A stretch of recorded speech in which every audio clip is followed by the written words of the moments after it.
ஒரு விசை ஒரு வேதாகம கல்லூரியில் இருக்கிற மாணவர்களை எல்லாம் பெரிய ஊழியம்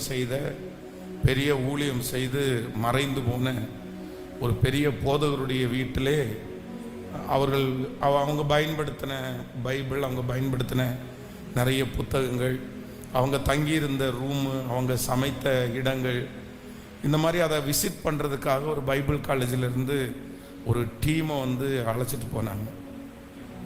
அப்போ ஒவ்வொன்றாய் அந்த பைபிள் காலேஜ் ஸ்டூடெண்ட்டுக்கு போய் ஒன்று ஒன்றா காமிச்சு, இதான் இங்கே இருந்துச்சு, இப்படி இங்கே வாழ்ந்தார், இங்கே இருந்து தான் அந்த தேவ மனுஷன் இவ்வளோ ஊழியம் செய்தார், இங்கே தான் அவர் ஜெபித்தார், இங்கே தான் அவர் படித்தார் அப்படின்னு அந்த ஸ்டூடெண்ட்ஸுக்கு எல்லாருக்குமே அவங்க காமிச்சிட்டு, அந்த நேரம் முடிஞ்ச உடனே எல்லாருமே வண்டியில் ஏறி சரி கிளம்புவதற்காக ஆயத்தமாகும்போது கூட்டிகிட்டு போன நபர் ஒவ்வொருத்தராக வண்டியில் ஏற்றி பல மணி நேரங்கள் அந்த இடத்துல ஸ்பெண்ட் பண்ணி எல்லாரையும் ஒவ்வொருத்தரையாக அவர் வண்டியில் ஏற்றுறாரு. ஸோ எல்லாருமே அந்த வண்டியில் ஏறும்போது ஒரே ஒரு கவுண்டிங், ஒரே ஒரு நபர் மட்டும் அங்கே இல்லை. என்னாச்சு, யாரை காணோம் அப்படின்னு பார்த்தா பில்லி கிரகாம் என்கிற ஒரு பைபிள் காலேஜ் ஸ்டூடெண்ட்டை அந்த அந்த கூட்டத்திலேயே காணோம், அவங்கள பார்க்க முடியல.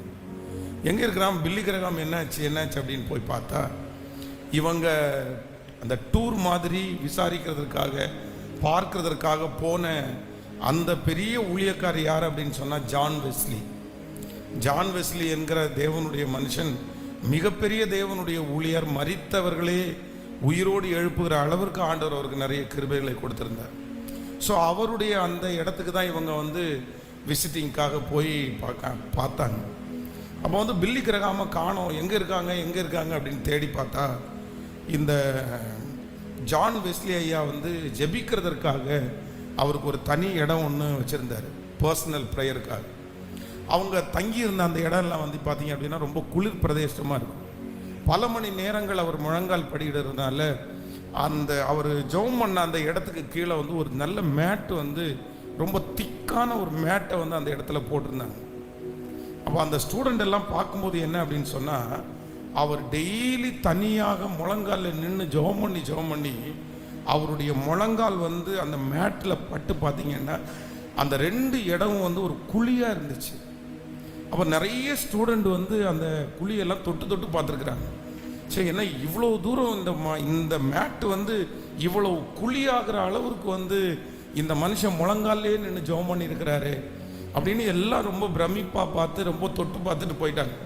ஆனால் இந்த தேவனுடைய மனுஷன் மட்டும், பில்லி கிரகாம் மட்டும் என்ன பண்ணியிருக்காருன்னா, எல்லாரும் போனதுக்கு அப்புறம் இவர் போய் தன்னுடைய ரெண்டு முழங்கால்களையும் அவங்க போட்டிருந்த அந்த மேட்ருக்கு பாருங்க, அந்த அந்த அந்த முழங்காலுடைய அந்த அச்சு இருக்கு பாருங்க, அதுக்கு மேலே அவர் தன்னுடைய முழங்காலை வச்சு, ஆண்டவரே இன்னும் ஒரு விசை அவரை இவ்வளோ பெரிய தேவ மனுஷனாக மாற்றினீங்களே, இத்தனை லட்சங்களுக்கு ஆசீர்வாதமாய் நீங்கள் வைத்தீர்களே, இன்னும் ஒரு விசை இந்த தேசத்திற்காக இறங்கும், இன்னும் ஒரு விசை என்ன நீங்கள் நினச்சி பாருங்க, அந்த அபிஷேகத்தை நான் பெற்றுக்கொள்றதுக்கு நான் விரும்புகிறேன், எனக்கு நீங்கள் வேணும், என்ன நீங்கள் பயன்படுத்தணும் அப்படின்னு அந்த முழங்காலில் நின்று அந்த தலைவர்கள் போய் பார்க்கும்போது அப்படி கண்ணீரோட அழுது, இன்னும்